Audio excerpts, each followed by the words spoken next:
Hello and welcome back to the course on Power BI. In the previous tutorial we played around with the layout of the tool, and I hope you had some time to explore it a bit further on your own, and now that you're getting a bit more comfortable with how this tool works. And today we're going to learn a new technique that will help us solve the challenge for this section.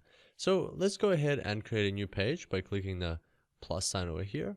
And before we do anything else, let's just quickly save our work. So we're going to click the drop down menu over here, select save as, and select the folder where you want to save it. And here I'm just going to save it as section 2. Alright, so it's just good practice to save your work. Now you can just press Ctrl S on your keyboard like that, and that way your progress won't be lost. Alright, so what do we want to do now? We want to explore drilling in to hierarchies and drilling out of them, and it's a unique feature for Power BI. So let's have a look. We're going to take order date, drag it onto our new page, and then we're going to take units and drag it onto the page as well. And so what we get is a bar chart. So let's actually select this bar chart over here. If you didn't get a bar chart, if you got a table, same thing, just click the bar chart icon over there. Let's expand this.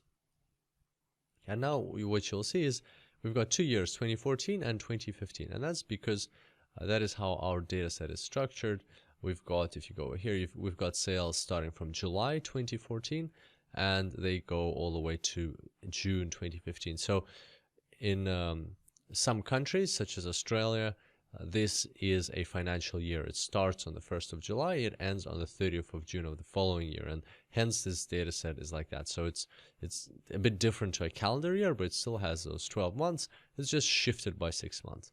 So this is one financial year of data in here, and that's how it's structured, and that's why all that just confirms that our visualization is presenting the correct results. So we've got 2014 and 2015. And now if I click on any one of these, as you can see, nothing happens. It just gets highlighted.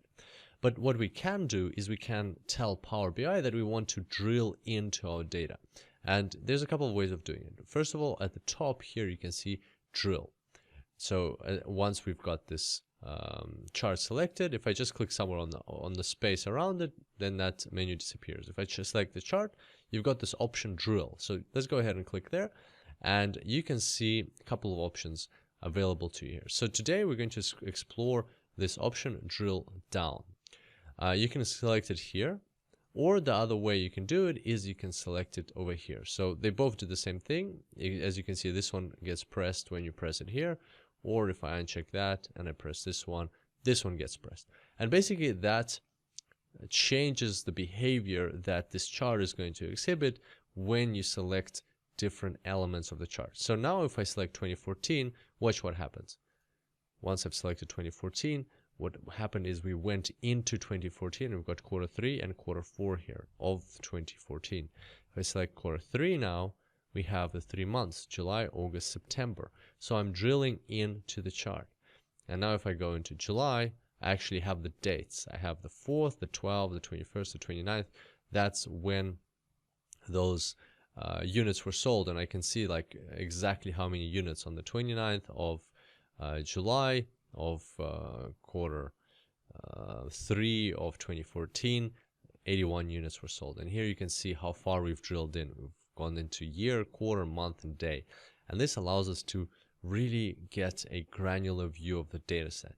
And very, very powerful feature, something quite unique to Power BI. And if you want to go back up, you just click the drill up button over here. So you don't have to press on the chart anymore, because it's you don't need to specify where you want to drill up. Power BI knows exactly where you want to drill up. It just goes back to the previous level. Or you can press this button over here, drill up, back over here. So there we go. That's how drilling works. Let's try another way. Let's say 2015, but instead of quarter 1, let's say we want to look at quarter 2 and we want to look at May. See, as we saw previously, we drilled into this quarter, and here into this actual month, into May. And here again, there were 5 dates when there were actual sales. So on the 5th, 90 units were sold. On the 14th, 22nd, and 31st. And you can confirm that if you go to the data set. Let's just quickly go to our data set and look at May 2015, and there should be only 5 dates. So let's go here, and we scroll down, May 2015. So that's these columns over here. So that's this column, this row, this row, this row, and this row. And as you can see, exactly those 5, 14, 22, and 31. And if we go and look at June, there should be only 3 days when there were sales. So if you go back up, and then you go into June, you'll see there's 3 days. And if you want to stop at some point, if you don't want to drill in, you want to just work with a certain part of your chart, so your visualization, so you want to leave it at this, then you just uncheck this drilling functionality and you won't be drilling in anymore. So I'm just going to return back to the overall view. And that's how you drill in and drill out in Power BI.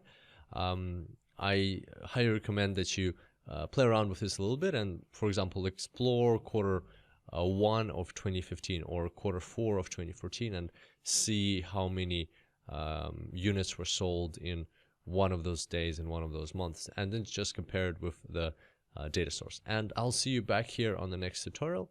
Until then, happy analyzing.